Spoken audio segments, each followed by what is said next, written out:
be recording. So we are on the 23rd of August, the last meeting for August. And I want to thank ahead of time Tom for being a gracious presenter yet again for us of all the great presentations he's given in the past. I'm sure we're going to get another good one here. Before we kick things off, however, I personally don't have any announcements other than we all should be thinking about Fall Brookline coming around the corner about a month, 5 weeks, 6 weeks away.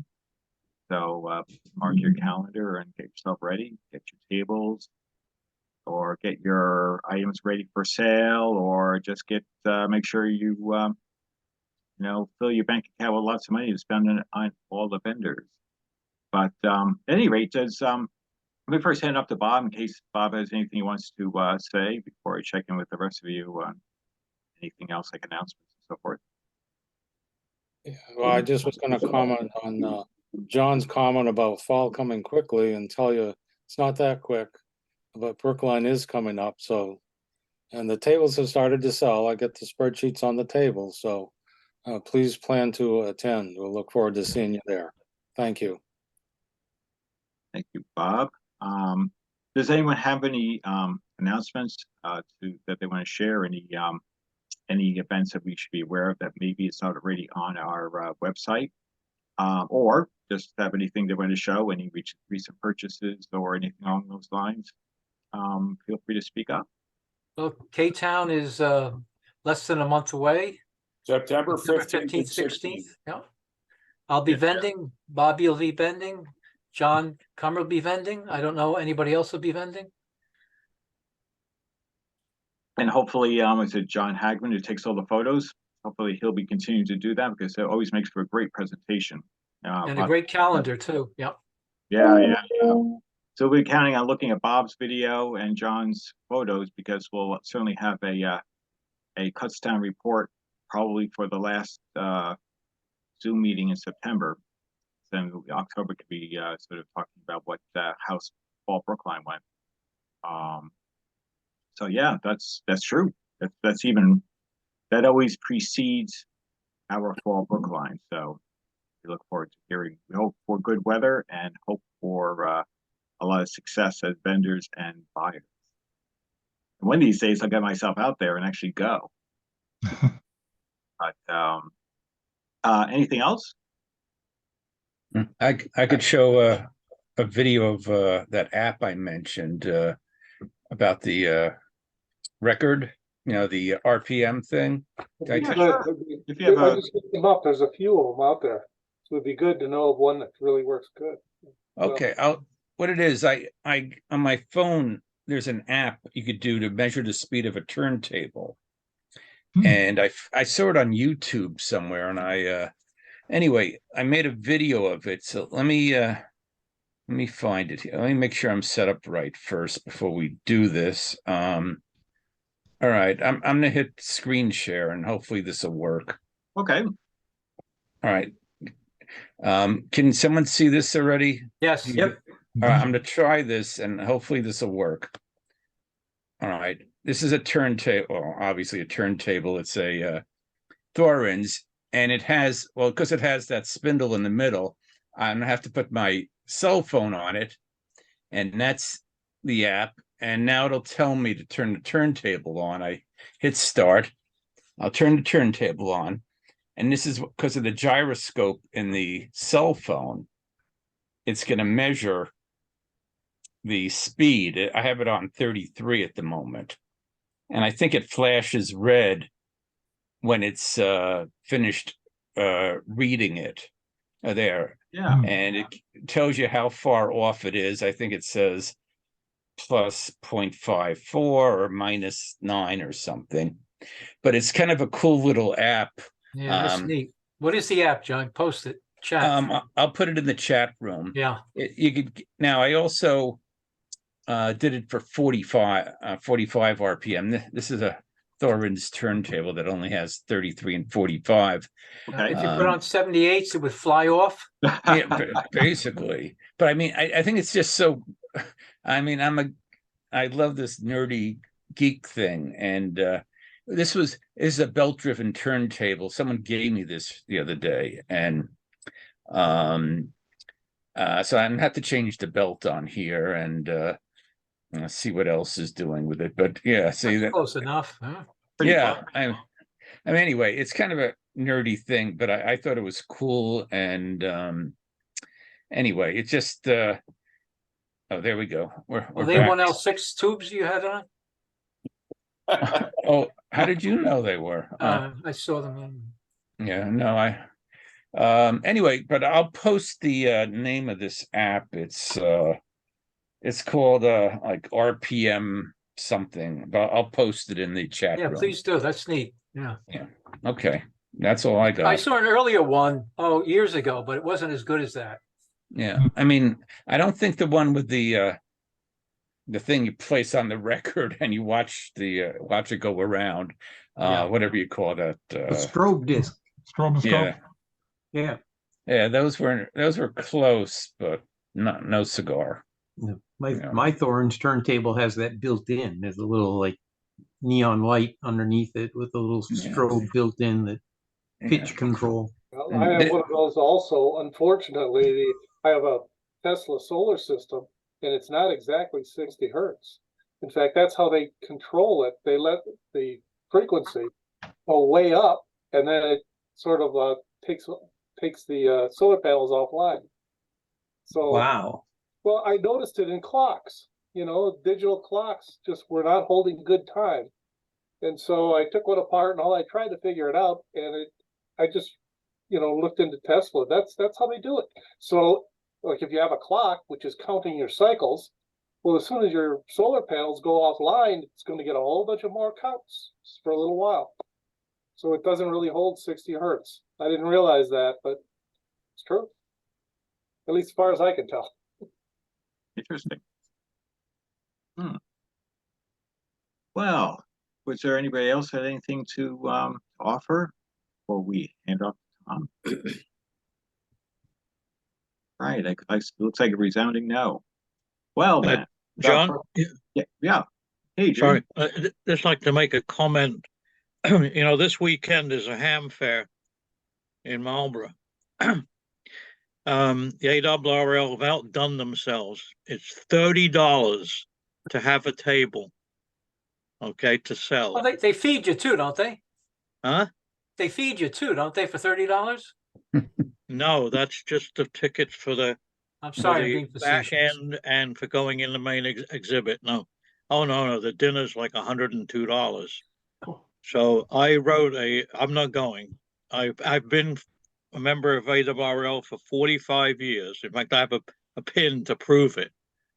But I'm not going. And I wrote to the ARRL and told them they were getting really greedy. $30 for a space. And maybe the people who using the space, they don't want to go to the exhibit because they're busy trying to sell and make the $15, So where do you see the price of subscription to QST and CQ?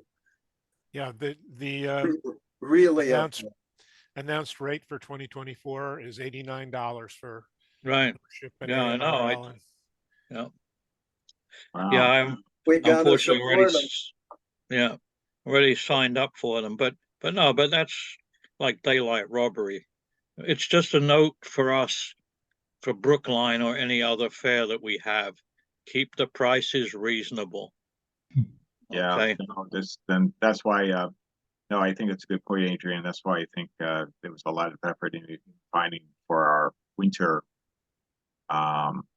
for the big show is just trying to find the most reasonable price and try to keep it, without having to increase either membership fees or big ratcheting up on the table. So I know that the people involved with the committee worked really hard to ensure that, because it's a good point. We always don't want to lose track of that. Okay, thanks. Oh, you bet. All right then. Well, I think I'm just ready to hand off to the main part of our event for the Disappearing Ham Radio History, Hope for the Future, with our venerable attendee, Dr. Tom Perera. Thank you very much. Hey. Hey.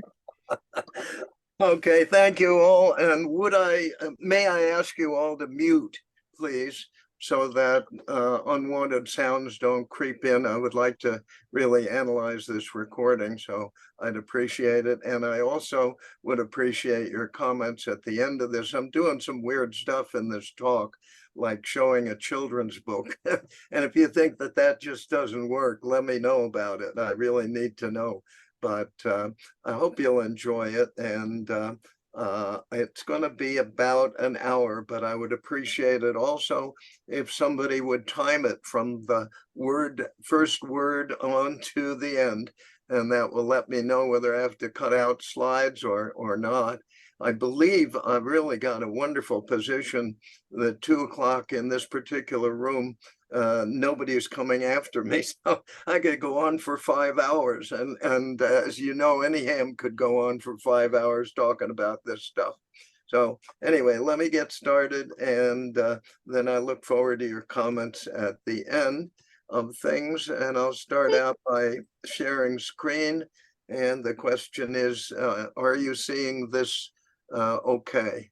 Somebody unmute and let me know. Okay. Looks good, Tom.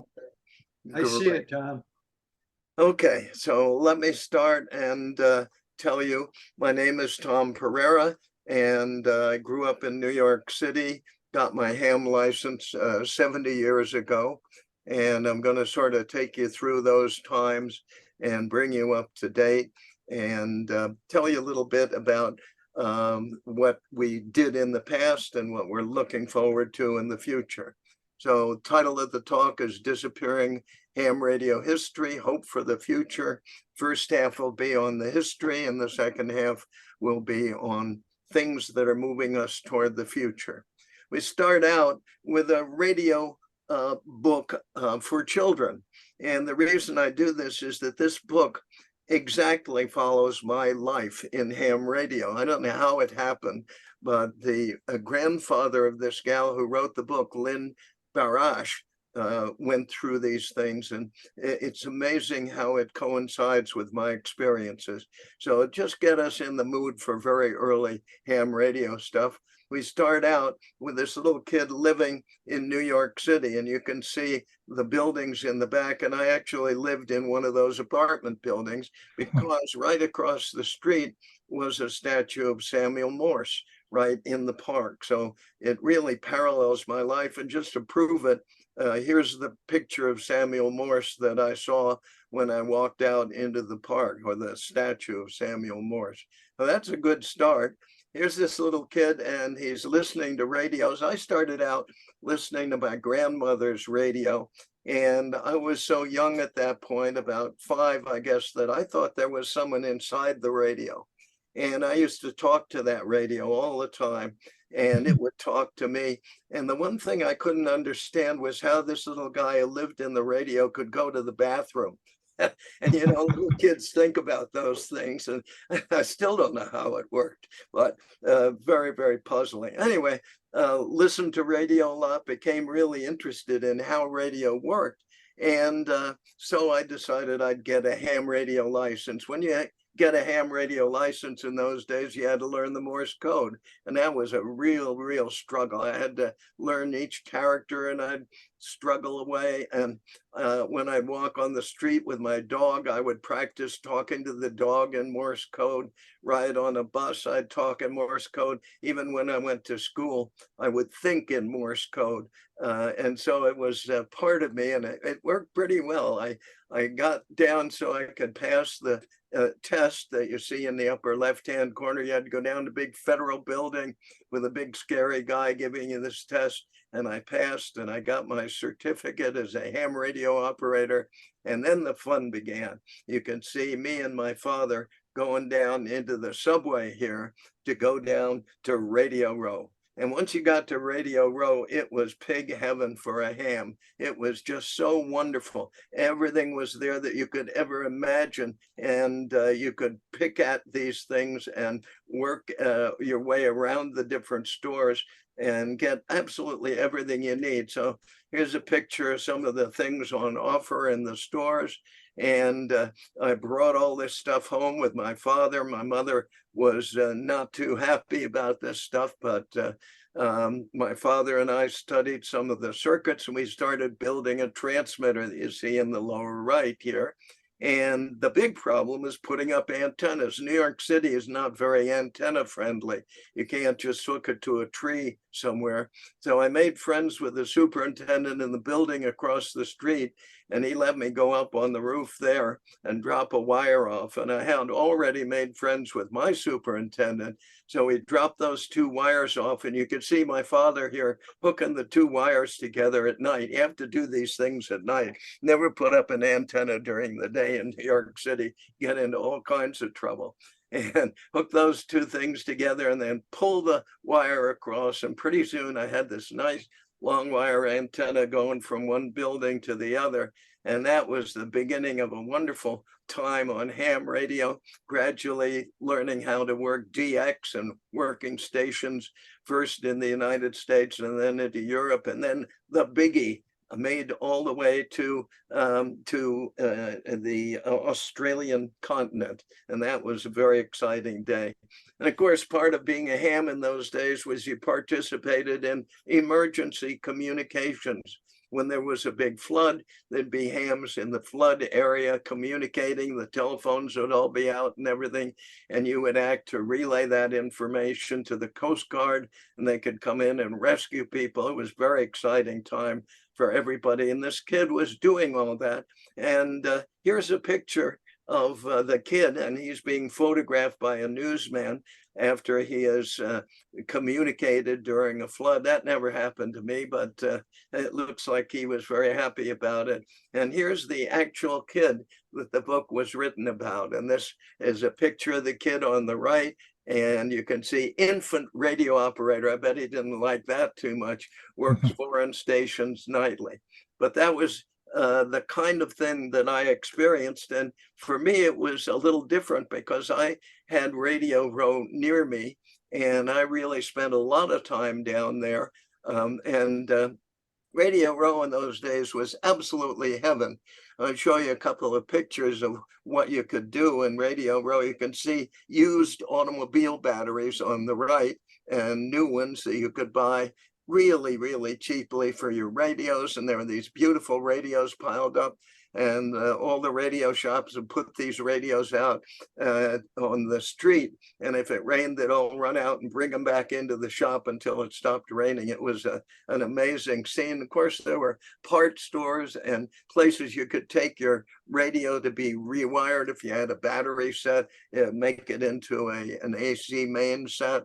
And the prices were great. My favorite place of all was this guy. And this guy would take in radios in trade, or he would try and repair them for people. And if he couldn't fix them, he would put them out on the street at 8 o'clock in the morning when he opened his store. And you could buy any one of these sets for 25 cents.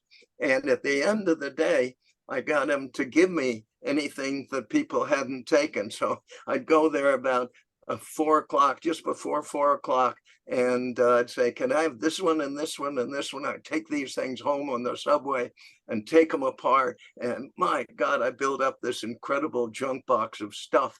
But he said, finally, what are you doing this for, kid? You're just building up a whole pile of parts. You aren't learning anything about radio. You don't understand about radio. You just like radios. That's ridiculous. Why don't you go out and buy a kit and build the kit and make yourself a real radio? And he pointed me toward a Night Kit, 1947 Night Kit radio, 5-tube. And he said, you can build this. Here, I'll show you how to solder. And he spent some time showing me how to solder. And I went home and I started building this kit. And I built it and I built it, and it looked really good. I got it all together. I put the back on, I plugged it in, and I got my parents to look at the thing and watch. Come on, Dad, Mom, I'm going to turn the radio on. And I turned it on. Pow! There was a tremendous explosion and a flash of white, and then total darkness. the darn fuse had blown. And I got my father to finally go down and find the fuse and put the fuse back in. And there was my radio smoking away. And I was really sad about that. That was a terrible thing. It smelled awful. My mother was having a fit because the room was full of smoke and the radio's sitting there doing nothing. And I figured, well, maybe it's just something that needs to warm up a little bit. So I got the radio. I said, I'm just going to try it once more. And I plugged the plug into the wall. And before I even turned on the set, it blew the fuse again. So it was a bad situation. I was almost in tears, but I was being a big boy at that point, 9 years old. And I figured, okay, I'm going to take it to my friend. And I took it to my friend in the radio shop. And he said, well, let me see what we can do about this. And he took the back off the radio and he started to laugh after he pulled out the chassis. He looked at the bottom of the chassis and he started to laugh. And he laughed and he laughed. You couldn't believe how loud he laughed. He laughed so hard he was crying. And he said, oh, kid, oh, kid, oh, kid, oh, no. And he's laughing and he's laughing and he's looking at this radio. And meanwhile, I'm standing there wondering, what's wrong? Are you all right? What's happened? And he said, well, kid, look at him. And he just started laughing again. And finally, he showed me the bottom and he said, kid, look at this tube socket. I told you to use plenty of solder, but I didn't tell you to solder all the pins together. Oh, wow. And so he said, absolutely. He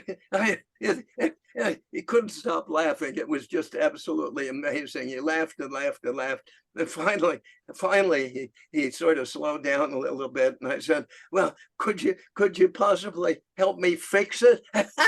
He started laughing again and laughed and laughed and laughed. Fix it, fix it, on and on about fixing it. And I said, well, what do I do? What do I do? He said, kid, I'm going to buy you another radio. I want you to leave this radio with me. And I think actually he kept the radio and he showed it to all his friends and they all got drunk over some beer and laughed about it. But anyway, he bought me a whole nother kit. He said, I'm going to buy you another kit, kid. And just this time, don't use so much solder on the sockets. So he bought me a brand new kit and it worked the second time around. And so I had this radio. I still have it, of course. You would never part with something like this, but that was my introduction to radios. And after I had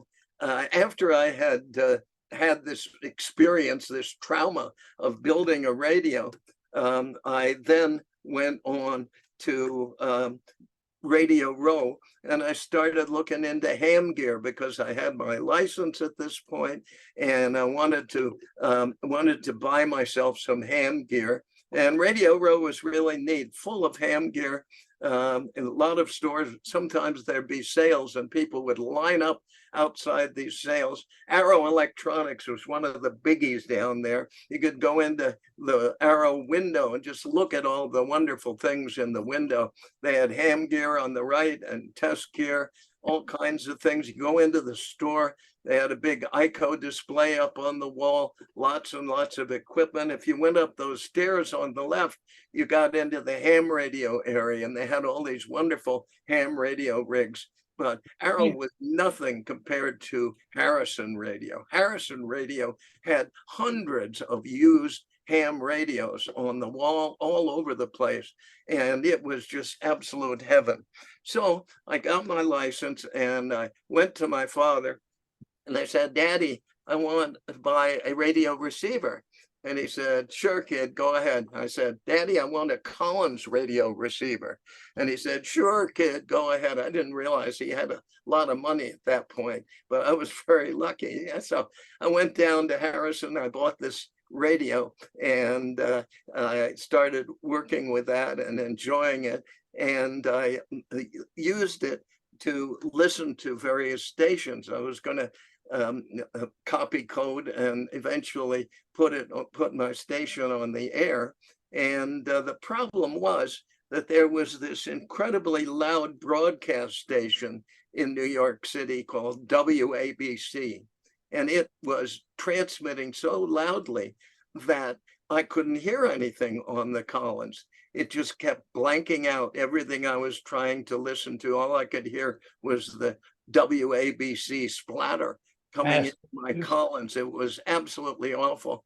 So I finally wrote to Collins Radio and I said, I got this new Collins receiver and I'm in New York City and I can't receive anything on any of the dials because I'm getting WABC. And I got this nice letter back from Collins that said, we understand the problem. We're very sorry that you're having this trouble with your Collins. We're going to send somebody to try and make it better for you. And by God, they sent me the Collins on-site repair van. The guy came to help me with this, with his van. And he came upstairs and he looked at the radio, listened to it. And he said, yeah, you need a trap in your antenna. I didn't know what that was, but he went down to the van. He got this coil and he got this condenser, a tunable slug tune coil. He put it in a little box and he put coaxial connectors on the end of it. And he put it in between my antenna and the receiver. And all of a sudden WABC went away. It was absolutely magic. Can you imagine that happening today? Collins was amazing. You get a personal letter from them when you buy the receiver. And then if you have trouble, they come and fix it for you. Anyway, those were the good old days that we're talking about. Disappearing ham radio history. You're not going to get that kind of service again. Anyway, I went down to Harrison and I said, listen, I want to buy a transmitter. I got my license here. I want to buy a Collins transmitter. And my daddy said, sure, go buy one, kid. And I went to Mr. Harrison. I said, I want to buy a Collins 32V2. And he said, sorry, kid, can't sell you a transmitter. And I said, what? What do you mean? I got the money right here. I can pay for it. He said, no, kid, if I sold you a transmitter, you wouldn't learn anything. You got to build your first transmitter. Can you imagine a store turning down a big sale to teach a kid a lesson? Anyway, he sold me this little kit that you see on the left over here, an Eldico 75-watt kit. And eventually I went on to build the transmitter that you see on the left. And then finally, after a year, my room looked like this. I had bought everything I could find in Radio Row. I went to QST magazine, the classifieds, and bought these wonderful things. The one you should really pay attention to is this guy here on the table. I don't know how I'd stumbled across this. Some guy was selling it in QST, and I sent him the money, and he sent me this radio. And this is the famous Hallicrafters DD1, dual diversity receiver. It's actually two complete receivers in one, and you hook it to two different antennas, and you can select the signal that's coming in to the best antenna and listen to that. Here it is on the cover of the 1939 Radio Shack Corporation catalog. I don't know how many of these were made, but I've never seen one since. And it was an amazing thing, almost as good as the Collins, but not quite as good. There were a lot of other people in those days who were building wild and wonderful stations. Here's a guy who built all of his own equipment in his attic in Long Island, and you can see it's just beautiful equipment. Here's another guy who lived in New York City who built this incredible rack. It was just the thing to do in those days. You built your own equipment. And this is my favorite guy. I just think, you look at him, it's clear that he's in love with that transmitter. You can see him sort of fondling it. I think he loved that transmitter more than he loved his wife.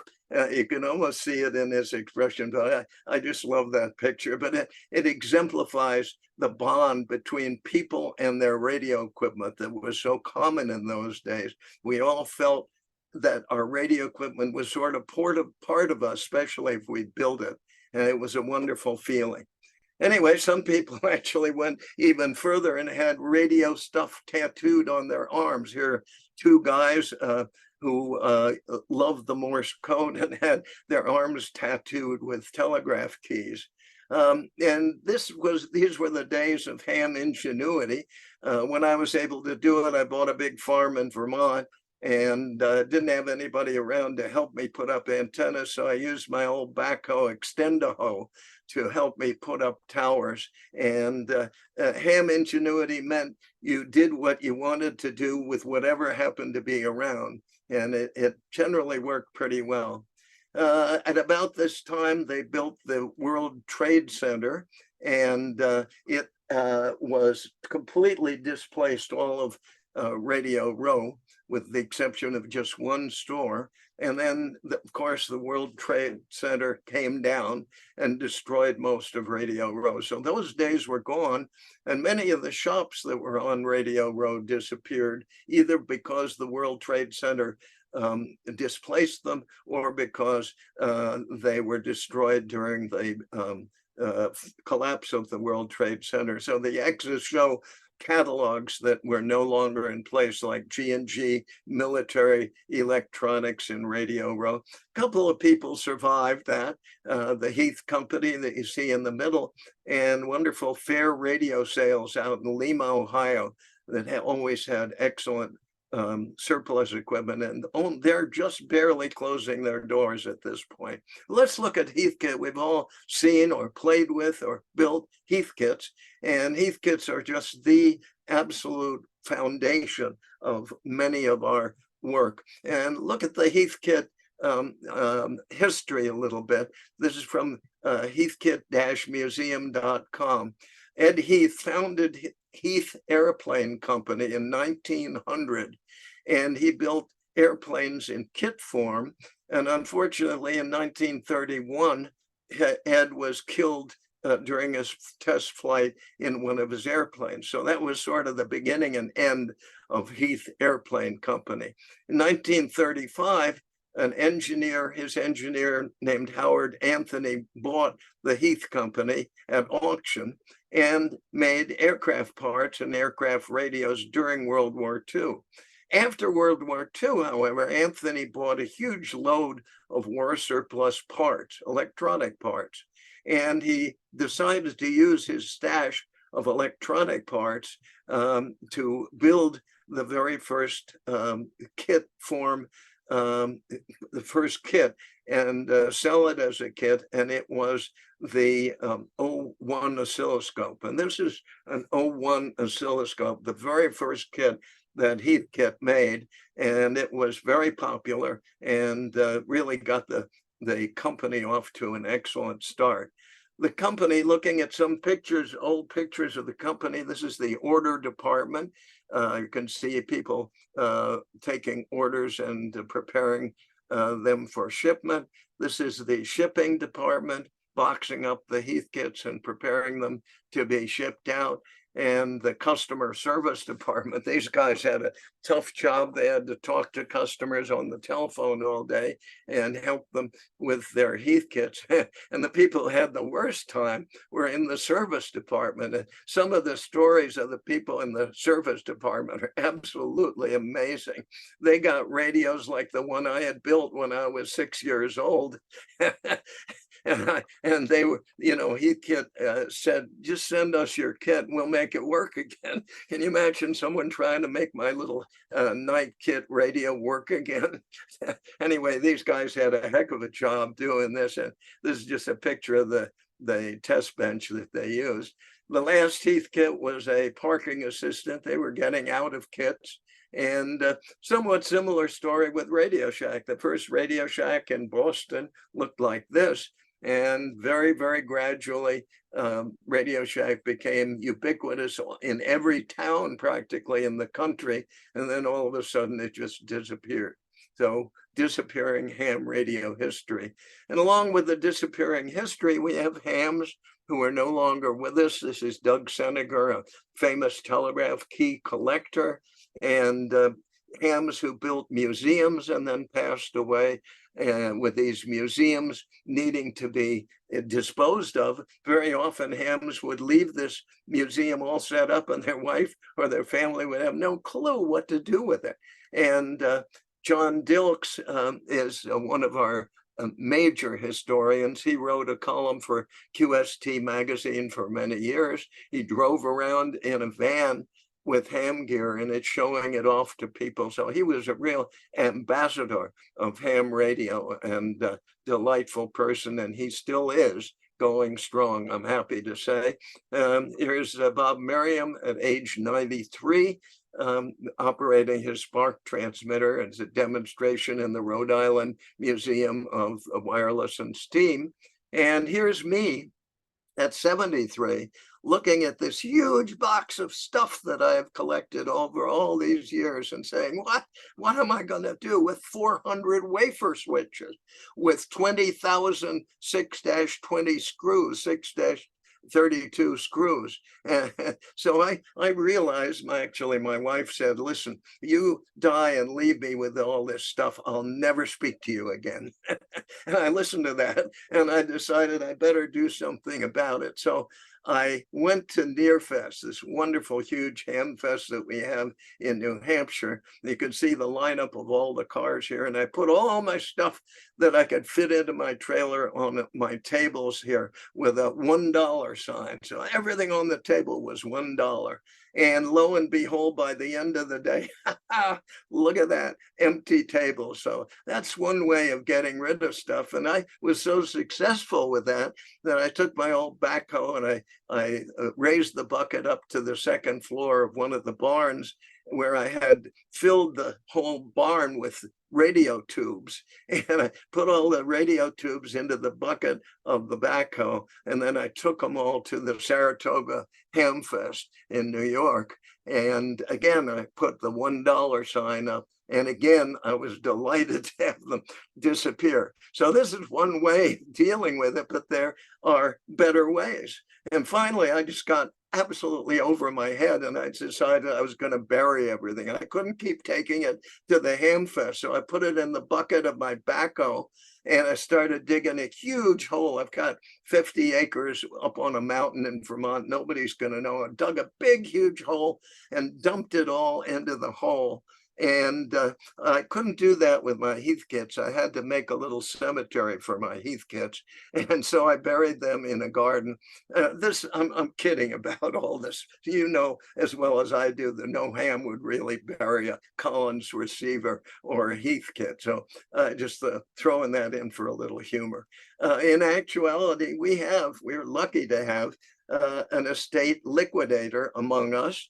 Nels Anderson and Jean both work to help people with estates dispose of the estates.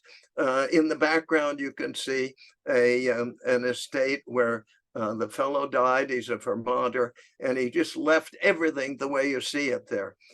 He had Collins equipment left, right, and center. He had an attic full of stuff that you see in the lower right corner, and a shop full of stuff that you see in the right corner, and in the middle you see his machine shop. And people didn't know what to do with this. We brought a lot of it to Nearfest, but this is exactly what Nels and Jean do. So if you need to dispose of an estate, try and remember K1UR or K1 November Radio, NR, at ARRL.net. And they will be set up in the flea market at Nivek and also at Marlboro if you want to talk to them. They're really extraordinary. They also research the background of stuff so they know what they're talking about. And they sell it all on eBay for you. So then we move on to hope for the future. And really, that is one of the hopes for the future, Jean and Nels's work. Among the really hopeful things that we have working for us are the ARRL. Even though the price of membership is going skyrocketing high, it is doing a great job for us. And I'm afraid I'm just going to have to continue supporting them regardless of the price. And because I really owe them a lot.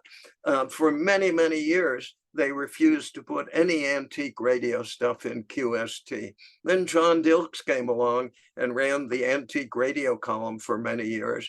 And I was delighted to see that in the September issue of QST, they had a number of different articles on ham radio. They also had articles about former issues of QST, 50 years ago, 100 years ago, 75 years ago, and so on, and stories about how people got into ham radio the way I've been talking here, ham almost by accident, and a story about restoring a Globe King 500A. So QST magazine has changed, and thank goodness for that. CQ magazine also, wonderful, wonderful outlet there. Quite expensive to get a subscription to, but they are holding their own in ham radio, and I personally think it's worthwhile supporting them. They've been a mainstay in ham radio. Their articles are wonderful, and they just do great things. Let's look at some of the other companies that have survived. Vibraplex company is the longest lasting company in ham radio, and it started in this shop that you see, just very rudimentary tools, making the early Vibraplex originals. And it has been in business making about 500,000 Vibraplex keys to this day. And the standard model that they made was the Vibraplex original in the lower left here, and they made about 450, 475,000 of those over their running time. And this is one of the former owners of Vibraplex and the administrative assistant. Computer controlled milling machine and drilling machine that's used to make parts. Some of the machine tools, they look a lot different from the tools that we saw in the original Vibraplex plant. Some bases that have been drilled, and hand assembly of the paddles and of the telegraph keys is still going on at Vibraplex. On the top here, we see the stock room, and on the bottom is perhaps the best part of Vibraplex.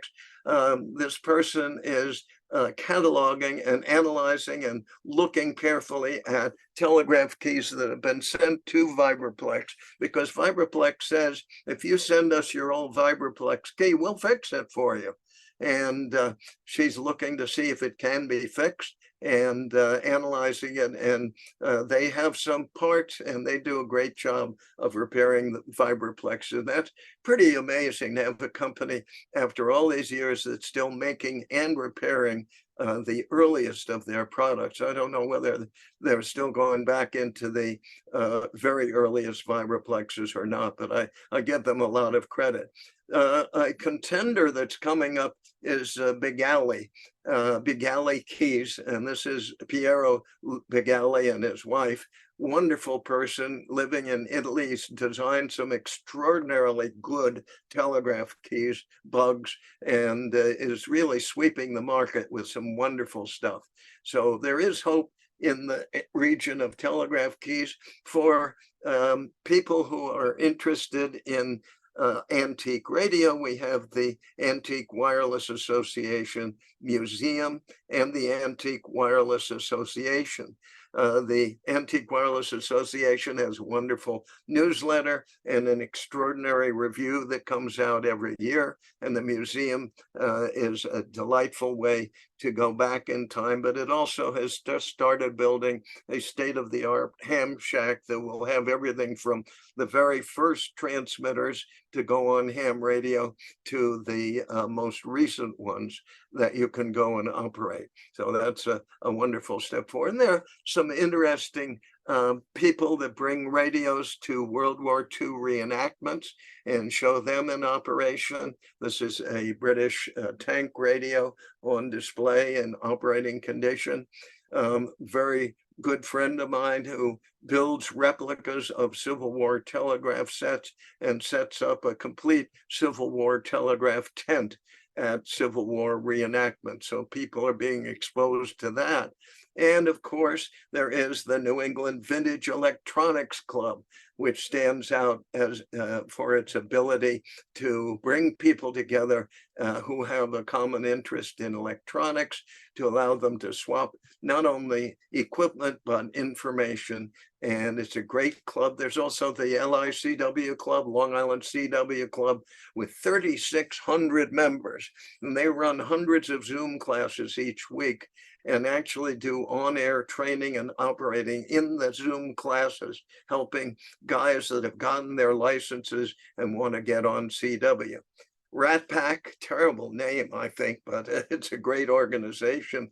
Radio Amateur Training, Planning, and Activities Club has hundreds of great activities and lectures and talks and lots of stuff for new hams. So there's a lot of stuff going on. This is the Deutsches Amateur Radio Club Young Builders display in Friedrichshafen Hamfest this year. And it is a place where kids can build kits under the supervision of a DARC member. And you can see some little kids here learning to solder, probably better than I did, and building kits. And of course, the individual parents, David Halle in the background there, and the telegraph key that he built for his little son to get his son interested in radio and telegraph. This is my contribution to keeping kids involved. This is a build-it-yourself telegraph set that I've had on my website for approximately 35 years. And tens of thousands of people have actually built this set and used it to win prizes for school science clubs and science contests and stuff. Here's a wonderful little girl in South Africa who built the sounder that you see in the background using the general plans that I have on the web. And reaching out to these kids, I think, is particularly important. Nearfest is a wonderful hamfest, as I've said, but one of its particular interests is in reaching out to kids. And here's a special presentation at the Contoocook Radio Club in which young people are being taught about ham radio and given telegraph keys and things to work with as they work toward their license. Their goal is to get little kids like this using ham radio and operating. And the Nearfest also, of course, has a wonderful bunch of people that come and sell stuff. And George, who comes and shows you how to repair R390 receivers, and strange people carrying strange things around. It's a wonderful show, and I hope you will consider going up there. It's going to be in early October this year in Deerfield, New Hampshire. So with that, I think we are going to end up with just a look at a young ham. This girl has gradually gotten her ham license, and that's the ultimate goal, to bring kids into ham radio. That is our hope for the future. We have to keep the young people involved, and thank you for listening. Over and out. 36 minutes exactly, Tom. Yeah, 7:58, 7:23, 7:58. 8. Yeah, I had just a little over 36 as well. Perfect, Tom. That was 36 great. minutes. Yeah, 36 minutes, 9 seconds. Oh, Yeah. good. Okay, I can sort of drag my feet a little bit then. How about general comments? Too fast, too slow, too boring? Anything? Totally You engaged. left out the New Jersey Antique Radio Club. Yeah, gotta put that in there, Richard. Tom, an immense amount of information. And going with your last presentation last month makes it even Tom, longer. Tom, where in Manhattan did you live to put that antenna across the street? 72nd Street and Fifth Avenue. Okay, I had an idea it would be Fifth Avenue, but Oh. but no. So it was a nice long wire to go across Fifth. Now that's I didn't go all the way to the park. I went across 72nd Street from the north side to the south side. Oh, okay. Okay. not across, and I did get into a lot of trouble going across Central Park because there was a ham on the other side of the park who had a light gun, and I had a light gun. We started sending Morse code to each other, flashing lights, and we got simultaneous visits from the New York Police Department who figured they'd found some spies. Oh, they couldn't take a joke, could they? No. Yeah, a couple of things. One, in 1968, I started work in Manhattan, 603 3rd Avenue, and I was able to walk down Radio Row, and then all of a sudden it disappeared because, as Tom pointed out, the towers were being started to be built. But I actually got to see a few stores. Also, I lived on Long Island in Huntington, and in Melville was a Harrison radio. And while I worked for a couple of companies in Melville, excuse me, we used to go to Harrison like every day, and they had a bottom shelf with used radios, and all of a sudden it disappeared. And then all of a sudden, Harrison closed. And there was a few guys that were really sad. And we all belonged to Limark, the Long Island. Well, I didn't belong to Limark itself, but we had another club. I can't remember its name now, in Huntington. And it was a radio club. But anyway, yes, so fun memories of both Harrison in Melville, and just seeing it for a short time in the city. Thank you. It I was used an amazing store, and Mr. Harrison was particularly friendly with kids.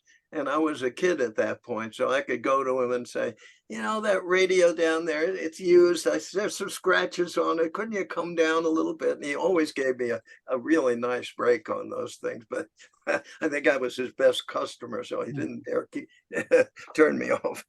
Yeah, I grew up on Long Island, and I was first licensed in 1970. And in the early 70s, when my parents still drove me around, I used to go to Harrison on Route 110. And also, yeah, on Route 110, and there's a little amusement park next to it, Adventureland or something. And that was great. And they had a counter there also where you could buy parts, and also Arrow Electronics, which is now $1 billion company, OEM distributor of parts. They had ham stores. One was on Jericho Turnpike near Minneopa, and they had retail stores there and in Manhattan. And I think Harvey Radio may have also sold ham equipment. They sold audio stuff, but ham equipment, and that was in Long Island and on 45th Street after Radio Row. That's where they all went, to 45th Street. And Harvey actually kept a store open in New York City until maybe 10 or 15 years ago. And they kept one employee who had been there since the store was first open. And they, as you said, they were primarily high-end audio. Yeah, but I think they had ham stuff. And I also went down to get my general license after being a ham at 641 Washington Street in Manhattan, the old Federal Building, which is now, they turned it into condos, $1 billion condos down there. And it's, I remember at the age of 16 or 17, going from Long Island to the city. It was a big deal just to find the place. Yeah. Hey, John, wasn't CQ magazine on Long Island too? CQ was on Long Island. I think in last week or 2 weeks ago, I mentioned to Tom, I worked for them and some of their other magazines when I wasn't working for engineering magazines. And they now have gone, I guess, the people, they don't have an office anymore, which they don't need because people work out of their homes, but they spent most of their time in Hicksville, Long Island. and they had different locations over the years. And they also had other magazines like Modern Electronics, Electronic Servicing and Technology, Popular Communications. I think they bought the old Ham Radio magazine and a couple, and they had some buyer's guides also for ham stuff. But yeah, it's and they're barely holding on, but they still do. I think right now they've missed some of their print issues, but have the online issues still. And wonderful, wonderful people. So really worthwhile supporting them, in my opinion.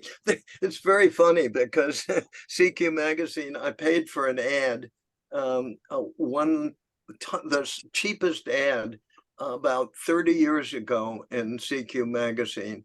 You could buy a classified ad and it said, Telegraph History, W1TP.com, just that. And by God, you look in the very latest issue of CQ, Telegraph History, W1TP.com. They've been running that ad without charging me for something like 40 years. Well, their accounting when it came to classified ads wasn't that strict. I was involved with the regular display or big ad sales for CQ, and there are other magazines, and also a bunch of engineering publications over the years, like Electronic Design and Electronic Engineering Times, and et cetera, et cetera. But yeah, there's a lot of history in Long Island of ham radio use. Someone mentioned Limark, Long Island Mobile Amateur Radio Club, which is still big and has the repeaters on Long Island. And are the ham fests still reasonably good? Well, no, unfortunately. Let's say yes. Let's say yes. Let's at least continue it. Yeah, I belong to Larkfield, John. Larkfield Amateur Radio Club, yeah. And, Limark was the big brother at the time. But that was centered in Huntingdon, obviously. Yeah, they're hurting a little. I feel bad for them. I'm not sure if they're marketing it correctly or whatever, but I know the New Jersey ham fests are better than what we have on Long Island. It's I just feel bad, but I mean it's I think Rich Lee's holding up something there. Rich, tell them about your club. Rich? Well, everybody should know that New Jersey Antique Radio Club is also sanctioned as a ham fest. When we have our events, we just had one this past summer in July, and we'll have one November 18th at PAL in Parsippany, New Jersey, and we'll probably have another one March 17th, PAL in Parsippany, New Jersey. And just to give credence to what we're saying before about costs, nobody wants to pay. Well, look, let's face it. Most antique radio collectors are cheap. Okay. Do I see everybody's head bouncing like that? Yes, right. So consequently, we don't like paying a lot of money, which I understand. I've known that for the last 30 years. But the places in New Jersey and the metropolitan area where we want to assemble, New Jersey in particular, we are verging on 230 members right at the moment. Things cost a hell of a lot of money, okay? Land costs a lot of money. Rental spaces are astronomical now. We are paying $225 an hour to assemble at Parsippany PAL, and we're there for 5 hours. So yes, we do want to make a profit. Yes, let's say we have to make a profit, but that's, and it's gone up incrementally. Ever since the pandemic, it's just skyrocketed. I think just to make up for lost time with those assembling there. So, do we want to continue it? Yeah, we want to continue it. Do we want to pay those prices? Well, we have to pay those prices. So we haven't much choice. So I know what other people are talking when, especially if you're in New England and you're out in a large field or something like that. I don't know the parameters of what cost and assembly are, but hey, look, if we want to keep going, this is what we have to do. We have to pay. It's just just the product that we have to assemble with, and we want to sell. So if we're going to be a vendor, that's what we're going to be paying. It's sad but true. It's not 1992 anymore. That's all there is to it. Bob Saltzman, I know you're involved with a club. Is it Saratoga? How do they handle finances, if you can hear me? Well, I'm not involved with the Saratoga Club, Tom. I'm with the Schenectady Amateur Radio Club. That's what I meant. Okay, well, yeah, I mean, we have dues. We've had a few unsolicited benefactors. It's interesting that Are they called when, sugar daddies? well, yeah, you could call them what you'd like, but Could you send them at the our end, way, please? at the end of the day, it's a humbling act for the heirs or widower of an amateur radio operator to think about the disposition of the collection of that person. And we've had probably 4 or 5 in the last 3 years of loved amateur radio operators who've passed on, and they have donated their items to the club. In return, we do all of the, let's call it, liquidation. So we go to the home, we gather the equipment. Usually the spouse wants it all removed, and we have a couple of our members who have space in which we can assemble it. And then we have our own little mini ham fests. In fact, I just told Tom that we were going to put a whole bunch of stuff available in this fellow's garage, and he said, I'm going to do an online version of it. And he sent out an email listing about 20 items. And I responded within 5 minutes wanting to buy a Kenwood R1000 receiver, of which they had 2, and I got one of them. And I'm now working on getting it to work.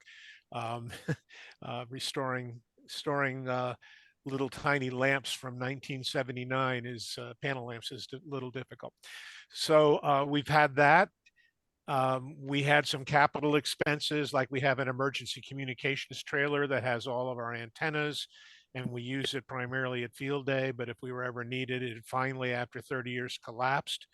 And we were doing a fundraiser for that, and an unknown person stepped up and donated the entire cost of a trailer. Wow. Right. So that's, I mean, I don't know, you can't plan that, right? I mean, it happened, and it drives me crazy that I do not know who the person was, but that does happen. So those are the ways, and we were really, really struggling. We had a fairly substantial treasury. It was way more than we needed, and I don't know the history of how it got that big. And so about 10 years ago, we donated our entire treasury to the ARRL Scholarship Fund. And then over the last 5 years, we almost went out of business because we had no operating capital. But this year, we were very pleased that our scholarships were awarded by the ARRL to some students, and in fact, we heard from the students, and I wish I could tell you there was some magic that we had up here in upstate New York, but we're struggling, and the aging of our club is the fundamental factor. So it's a little bit existential at times. And if I may, I know you're bored listening to my voice, but Tom and I go way back. And I grew up, for those of you who are familiar with the New York metropolitan area, I grew up in White Plains, New York, which is in Westchester County. And it was a very short ride to New York City and the Lower West Side. And the best years of that little nugget of my life were spent on Cortlandt Street and Lafayette Street and Day Street and Barclay Street, otherwise known as Radio Row. And Tom and I have talked about it, and I don't want to throw you under the bus, Tom, but you had shared with me that you have some classic media that I'm being intentionally coy because it's not mine to speak to, but we've talked about putting together a presentation about Radio Row, and I've researched it, and we still may do it, but I still have the equipment that I bought at Harrison in 1960. or 1959. A Viking Valiant and an eight and I'm sorry, I only have the Valiant left. I bought an HQ 110 also. My father did, and that's gone. So that's it. It was just an extraordinary place. And by the way, it's not, people think about it as a military surplus mecca. So it did not come into being after the war. It actually started in the 20s. And it was the place where people went for stereo equipment in the early days of home entertainment. So I will mercifully stop there. I think, Bob, Sorry. thank you, Bob. I think what you're mentioning is I actually made some 8mm footage of Radio Row. That's right. Probably the stills are almost as good because the camera, it was a very, very flaky camera and it didn't do a good job. But So Tom and I have been talking for the last year about finding a cost-effective way to digitize standard 8mm film. And you can buy rigs online that'll do it, but you know, it's a $300 to $500 investment for, you know, 5 minutes of film. So, and there are film houses that'll probably do it, but that archival stuff, maybe all of you have got 8mm in your past for your personal family photography, and the business of digitizing conventional media is a very rich business right now in what it offers, but it can be pretty pricey. I have tens of thousands of slides and photographs, and I'm struggling with that right now. So Tom's story of his youth, he predates me by a decade, but it was my poorly spent youth, walking along the streets of Cortlandt Street and saying, "Dad, can I get this?" and "Dad, can I get that?" And so. Yeah, I just wanted to follow up on Rich Lee's comments about cost. Similar here in New England, our annual big show, we had it in one location for the first time this year. And I think next year the cost is up, if I remember correctly, 75%. That's for the rental fee. 75%. 75, yeah. Yeah, we questioned them about that. It was up, I mean, it was just incredible. And our spring and fall shows, which are at a smaller venue, a little less formal, starting this fall, the cost is up significantly also, a significant percentage. I don't remember it off the top of my head, but we're seeing the same thing, and the folks are just saying they have to. So, and we also, I think we'll try and keep our table and admission fees the same and see how it works out and see if we can break even, but we're seeing that same thing here. Yeah, as far as the future is concerned, a lot of us have a lot of stuff, and some of it that's not really being used that much anymore. And I recently went through a move of more than 1,000 miles, and I just couldn't bring everything with me. And I found it to be a very good experience when I listed some things for sale locally. When anyone who had all their hair and it was still dark colored would come to the house, you know, to be interested in something I had advertised. It was a joy. It was a blessing to have a young person leave with twice as much as they thought they were coming to go and look at. And you know, we have to give the young people smoking hot deals, you know, to get some of this stuff back out in circulation and amongst the young. And I think also from a club perspective, to try to get the youth in, you know, there's barriers to entry here. They don't necessarily have a lot of money. Maybe even membership dues for clubs, you know, would need to be at a reduced rate for anyone who's like, I don't know, pick a date, 16 years of age and under, or 14 and under or something, you know, make the dues be basically subsidize the youth to get them involved and get them to want to join the club. Or if a young person wants to have a table, you know, give them a better deal on that table than somebody who is, you know, of better means, you know, could could afford, just to try to get that youth into there. If we want to get them more involved, we're going to have to make it easier for them. Just throwing that out, brainstorming. We have a young person, the youngest club member. He just joined last year, named Ian Litchfield, as a matter of fact, his last name. There's a New England place for you. And he's very enthusiastic, and pretty much, Ian, whatever you want, you got it. You want books? No problem. You want radios? No problem. Just ask and you shall receive. The next step up is Matt, who's young at 38. Okay. And he knows the score already, and it's whatever he needs, whatever he wants, he gets. It has to be that way. Otherwise, the idea of the dumpster, it lurks in the background, and we just don't want to see that. Yep. We as a club now, it used to be a time when the club used to buy estates, buy even individual items, and we don't do that. We haven't done that in probably 10 years. And when people call me up and say, oh, I have this and that, what's it worth? I'll sell it to you, or it's good for your museum. And I said, well, we don't buy anything. And they're aghast. They just can't believe it. But, well, the reason is that we have storage at Info Age, which used to be Camp Evans, that goes for, oh, boy, how about a football field, okay? Not that we fill all of it, but we could. And we don't want to do that. But there's times when we just can't say no to stuff. But we're very fortunate. I'll say younger members who are in their 40s have started JD Auction Services.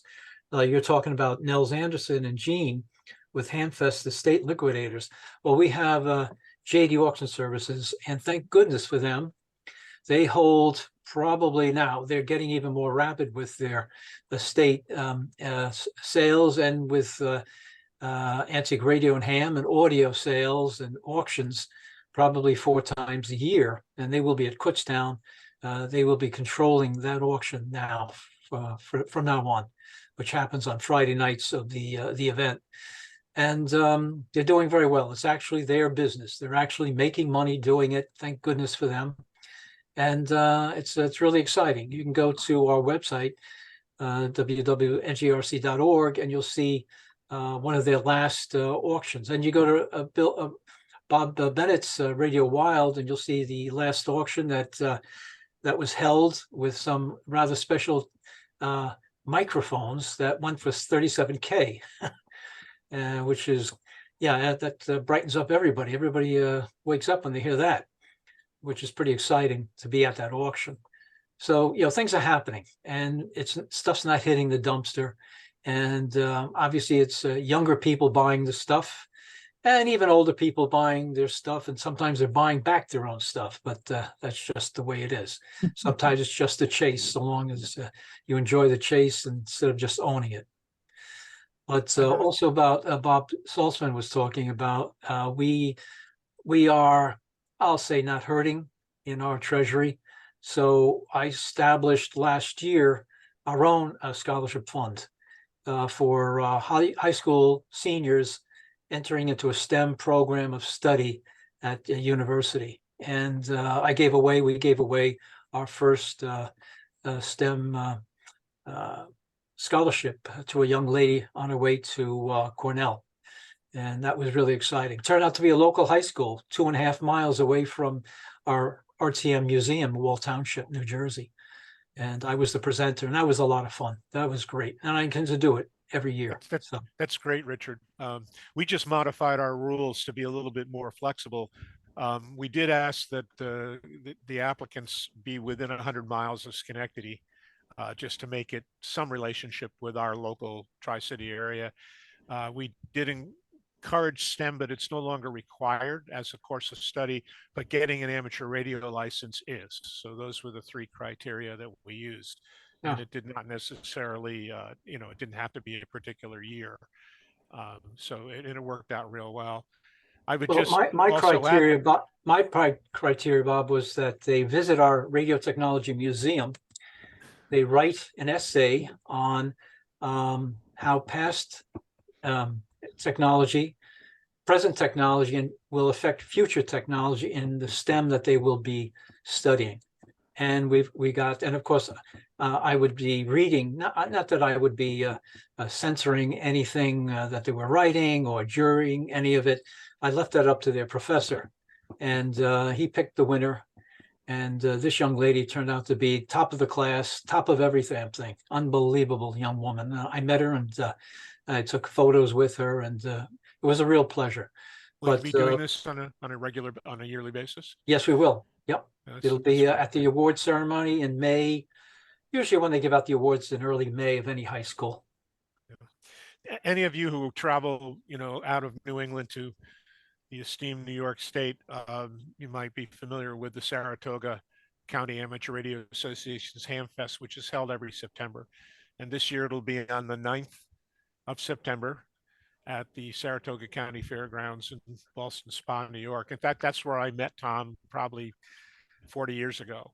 And they're still keeping their prices low. I think they let them creep up from $8 to $10, but the $10 is inclusive. You can tailgate and everything. If you want to rent a table, I believe it's another 10. But the only difference between table and not is you're under a covering should there be rain. So it's a 7 to probably 2 o'clock, 7 a.m. to 2 o'clock venture. And it may be a short hike for some of you in Western New England if you care to go. And it's a lot of fun. There are no longer a lot of vendors there. I'm talking about commercial vendors. The one that is always there is KJI Electronics. He always comes with us too. Yeah. So that's his bread and butter. But they give the exams. It's pretty standard, and it's a nice day, and there are food vendors and so on and so forth. I picked up a bunch of things there, and in fact, that's where I saw an Enigma machine for the first time on Tom's table. He usually gets the same spot every year. So anyway. Thanks, Bob. Well, Tom, that was a terrific presentation.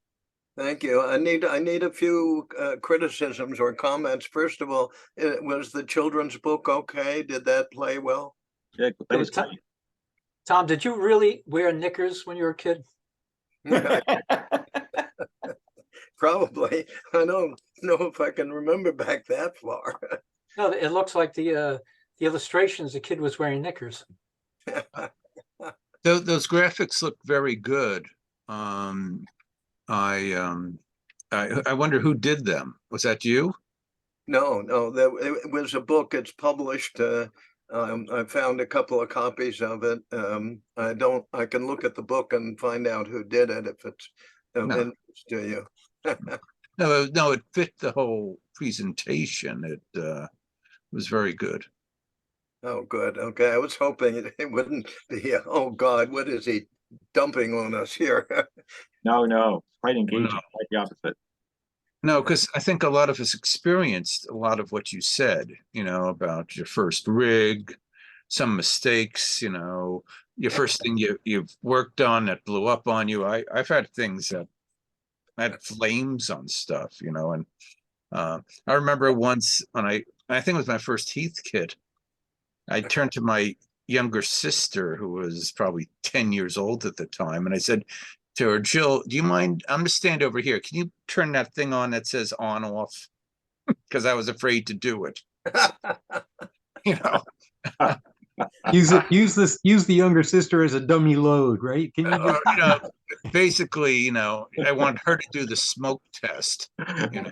Something like a good old crash test dummy style approach to your sisters, right? No, definitely. I think the book was great because, just like you said, it's, a lot of our experiences. I wouldn't have gotten involved in electronics probably at all if we hadn't lived across the street from a state trooper. Buy our booze, B.O.B. Bob. He was a state trooper, but he was a ham. And he was the guy who helped me fix my first aborted kit that I ever bought that didn't do anything. At least it didn't burst into flames. It did nothing when I turned it on. So I went to him for help. And so we've all kind of walked that same path, but that's now, what I think That's what I think the hook is, Tom, is that for seniors, of which most, I think, people are represented here, everybody can probably remember one or two things that are very similar to your experience. Yeah. So you're just mapping your personal life experience and letting other people pick it up. You know, I mean, when you made that comment, I do remember blurting out the rhetorical question of my dad, "You mean you can't solder with a blowtorch?" Yeah. And those, they're reminiscent of, it makes no difference what the hobby is. It's the joy of learning and learning through experience. This is just a hobby that some, I don't know how many people in this group are amateur radio operators, but clearly there are a number. And so I think that's where the hook is for your presentation. You know, here's my life experience. Do you remember when Yeah. you had I X, think Y, or Z? I think it's also, to take it a step further, the roles reverse over time. We all have part of that memory is the cool old guy who helped us go through it. Well, now we have to be the cool old guys for the younger folks coming up so that they don't get discouraged, so that, we can help them with passing on knowledge, passing on hardware, passing on, whatever we can, just so that they have a good experience and don't get turned off too early if they're willing to, give it a shot. So Yeah, it sounds good, Noah. No, you brought back a lot of memories. I remember the guy who back in 1970 to get your novice test, there'd be someone who'd give it to you, and I remember the guy Paul Hertzberg, WK2DUX, was the guy whose father, I think, was Robert Hertzberg, who wrote one of the ham, similar to almost like a license not a license manual, but handbook type book. There was a Hertzberg who wrote a book like that I've seen, and that was his father. And I remember meeting him like 30 years later, and he had gray hair, and I said, man, he got old, and but no, it brought back that getting the novice license where you took it, the guy would give it to you, the license. I mean, he would administer it. Then a few weeks later, the FCC would send it to you in the mail if you passed. And it's just to me, at least, brought back a lot of memories, some similarities in certain things, and I thought that was a good presentation. What would you think about my throwing it out to people? Let's say maybe after the slide or the picture of the putting up an antenna, I could say, how many of you out there have had interesting experiences putting up antennas, and then spend a few minutes listening to people, get some audience involvement? Do you think that would work? Always. Yeah, I mean, Yeah, it would make it longer. I mean, no, there's nothing wrong with the 36 minutes. Yeah, you gotta People make it longer. Yeah, all of a sudden everyone would start telling stories, and you may lose control of the presentation. I think the faux pas about all of us have done something wrong, and a little vignette of everybody's wrong.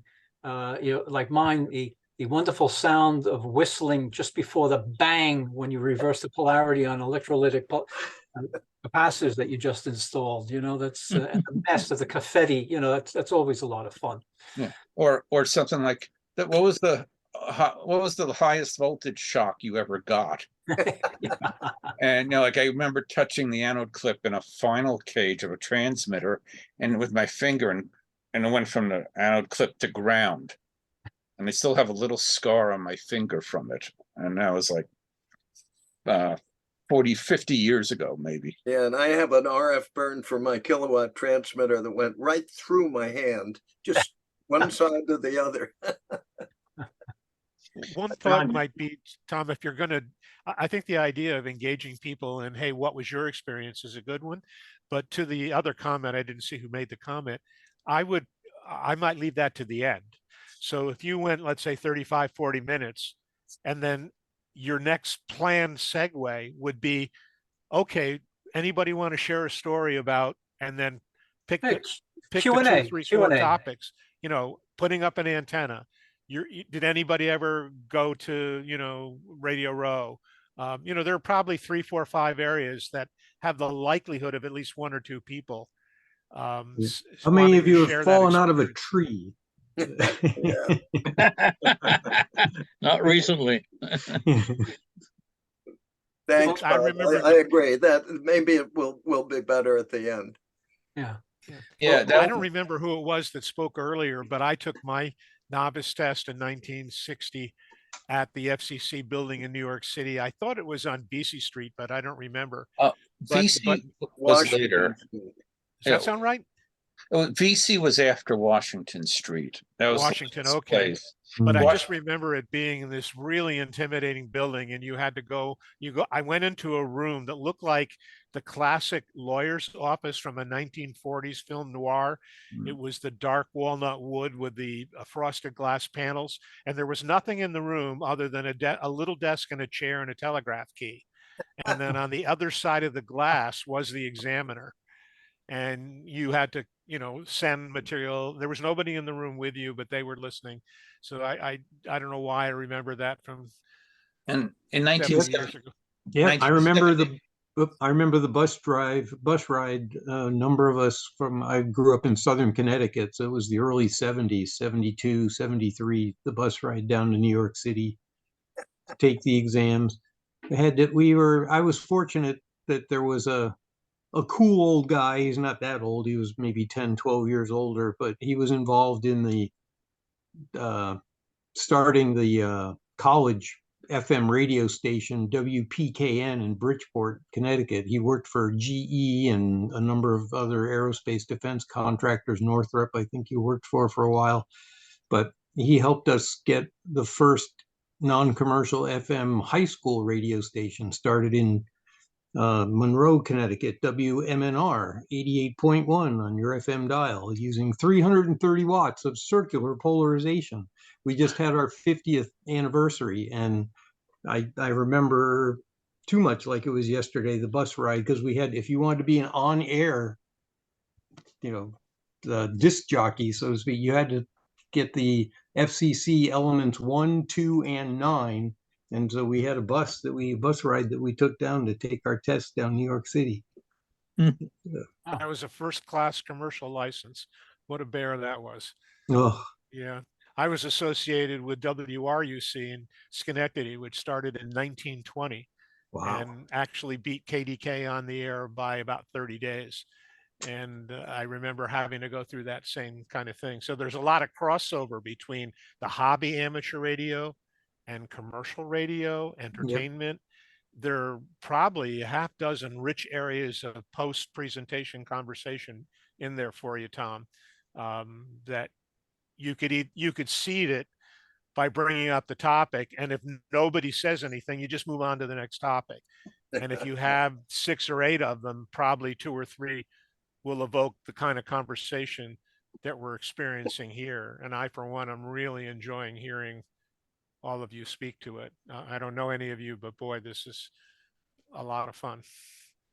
Well, Good. Tom, in light of all that, how about New Jersey Antique Radio Club hijack your presentation for some time next year? Sure, no problem.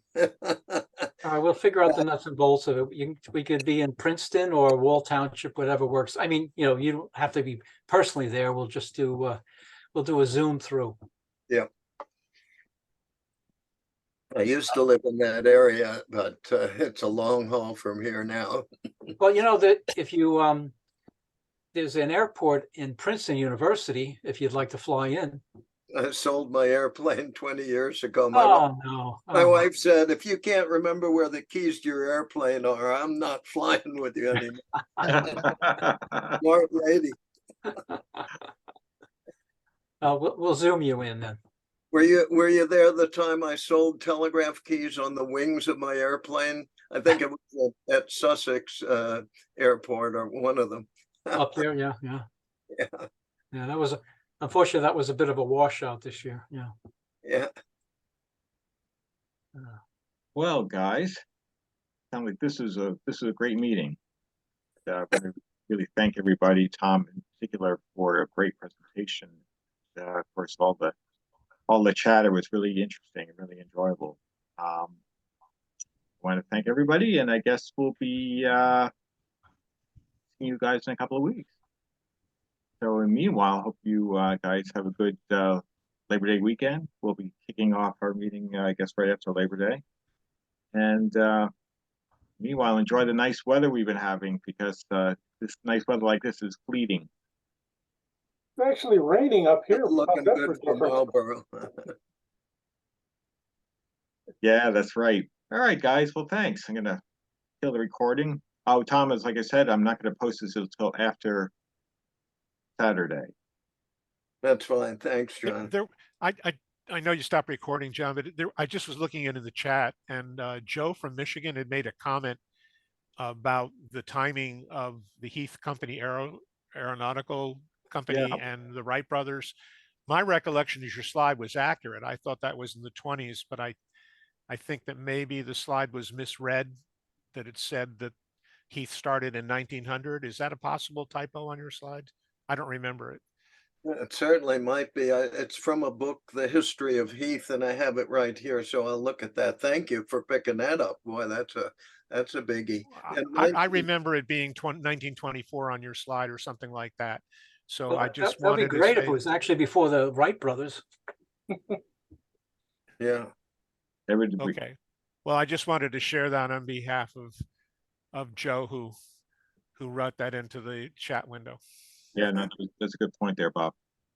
Okay, thank thank you. you. Thank you. Thank you. All right, guys. So thanks All right. very much. So Yep. we'll be seeing you around before long. Yeah, I'll bring you a report on how it goes.